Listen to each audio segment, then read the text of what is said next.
Olá, pessoal, tudo bem com vocês? Eu estou bem e eu espero que todos vocês estejam muito bem.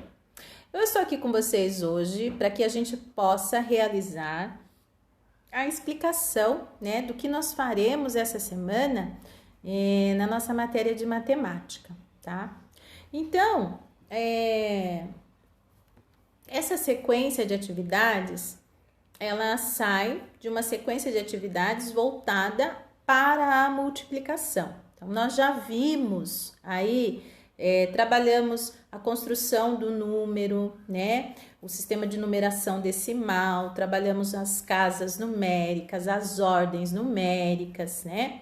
E a classe numérica, a formação da classe numérica, a leitura do numeral, trabalhamos adição, trabalhamos subtração, e agora nós estamos trabalhando com o conceito de multiplicação, que eu já expliquei para vocês que tem várias formas da gente pensar a multiplicação, mas que no final das contas a multiplicação ela acaba sendo uma extensão da adição, né? Que é o cálculo de parcelas iguais, tá? No final acaba sendo isso, mas tem várias formas da gente ver a multiplicação. E uma dessas formas é esta que a atividade mostra pra gente quando a gente faz o cruzamento de linhas versus colunas, ou de colunas versus linhas, tanto faz, né? Porque quando eu tenho lá uma área determinada de uma figura, vários quadrinhos dentro, né? Então, eu vou chamar essa parte aqui interna de área, tá? Então, essa parte aqui, tanto faz eu contar as linhas que eu tenho e multiplicar pelo número de colunas, como eu contar o número de colunas e multiplicar pelo número de linhas, eu vou ter o mesmo resultado. A área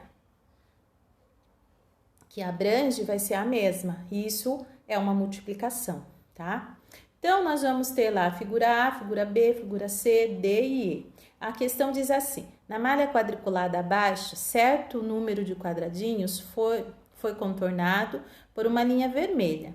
Como você pode determinar o total de quadradinhos em cada caso, sem contar de um em um? Então, isso aí a professora já falou para vocês, né? Então, todas as vezes que a gente tiver uma área assim interna, a gente pode utilizar para saber qual é o tamanho dessa área, né? Quantos quadradinhos tem aí dentro, a gente pode utilizar a multiplicação. Tanto faz se eu multiplicar coluna vezes linha ou linha vezes coluna, eu vou ter o mesmo resultado, tá? E aí, fala para mim assim: relacione cada uma dessas figuras com a escrita apresentada abaixo, né? Então, eu tenho lá A, B, C, D e E, que são o quê? São essas figuras: figura A, figura B, figura C, figura D e figura E. Qual dessas figuras pode ser representada por essa multiplicação? Ó, 4 vezes 6. Então, eu posso ter 4 colunas. Então, eu vou procurar um que tenha 4 colunas. Aqui, ó, letra D. Ó, 1, 2, 3, 4 colunas. Vezes 6 linhas. Olha lá. 1, 2, 3, 4, 5, 6. Essa é exatamente essa. Então, a letra D eu posso ligar com 4 vezes o 6. E eu vou fazer a leitura das outras figuras para poder ligar com a multiplicação correspondente. Certo? Entenderam? Não é complicado, mas precisa escutar o que a professora está falando. Então, a área de uma figura, ou seja, a parte de dentro de uma figura, a quantidade de quadradinhos que tem nessa figura, ela pode ser encontrada a partir de uma multiplicação. Que multiplicação eu posso fazer? Eu posso fazer o meu número de colunas vezes o número de linhas, ou eu posso fazer o meu número de linhas vezes o meu número de colunas. O resultado vai ser o mesmo. Tá bom, pessoal? Eu espero que vocês tenham compreendido e façam a atividade com bastante atenção. Indo lá para a página 38, nós vamos ter a seguinte situação. Diz assim: para saber quantos quadradinhos está escrito aí, né? No meu está escrito quadradinhos, de vocês também. Na hora de digitarem, eles digitaram errado. Quantos quadradinhos havia numa malha? Gabriel a separou em duas partes, que na ilustração aparecem nas cores azul claro e azul escuro. Azul claro e azul escuro. Ele fez os seguintes cálculos. Parte azul claro, 10 vezes o 13, igual a 30. Parte azul escuro, 4 vezes o 13, igual a 12. 10 vezes o 3, igual a 30. 4 vezes o 3, igual a 12. Total, 30 mais 12, igual a 42. Certo? Gabriel observou que ele poderia fazer o cálculo 14 vezes o 3 e justificou 14 vezes o 3 igual a 10 mais 4. Por que 10 mais 4? 14, né? Igual a 10 mais 4. Vezes o 3, que é igual a 10 vezes o 3. Que é igual a 10 vezes o 3, ou seja, 30 mais 4 vezes o 3, mais 12, 30 mais 12, que é igual a 42, tá? Então, ele também encontraria o resultado 42. Só que aqui, ele trabalhou aí com um número, né? Ele fez o número... ele pegou o 14 e transformou, né? No 10 mais o 4. E daí, ele multiplicou por 3.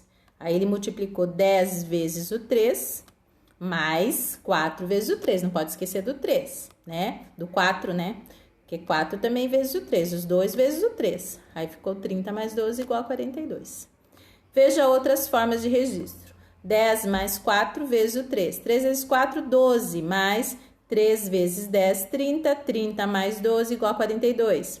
Ou... 14 vezes o 3, 3 vezes 4, 12, fica o 2, sobe 1, 3 vezes 1, 3, mais 1, 4, 42. Você concorda com ela? Todas as formas estão corretas, né?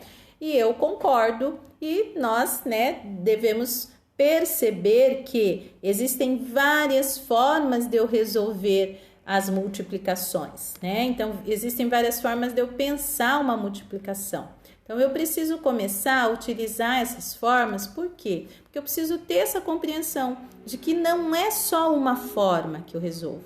Vocês sabiam que quanto mais eu aprendo sobre um assunto, o nosso cérebro vai criando mais conexões e eu vou ficando mais inteligente. Então, você pode falar assim, professora, mas eu sei fazer desse último jeito aqui e já me basta, é o suficiente. Realmente, você vai conseguir resolver desse jeito aqui, é o suficiente, né? Mas, se você encontrar outras formas de resolver isso, você vai ver como é bacana, né? A gente olhar, a gente perceber, nossa, então é assim, né? Dá para fazer desse jeito. E nós mesmos vamos criando outras conexões aí. Isso é aprendizagem, né? É saber que não tem só uma forma, saber que eu posso resolver calculando de outras formas, né? Que eu posso utilizar o meu pensamento aí, criar outras formas de resolver, tá? Então, é para isso a matemática, ela é interessante em razão disso. Faz a gente pensar. E quanto mais a gente pensa, mais a gente aprende, mais a gente fica inteligente, tá? Daqui a pouquinho, gente, eu volto com vocês com a continuidade da correção, tá? Senão o vídeo fica muito longo. Já já eu volto, tá bom? Um beijo!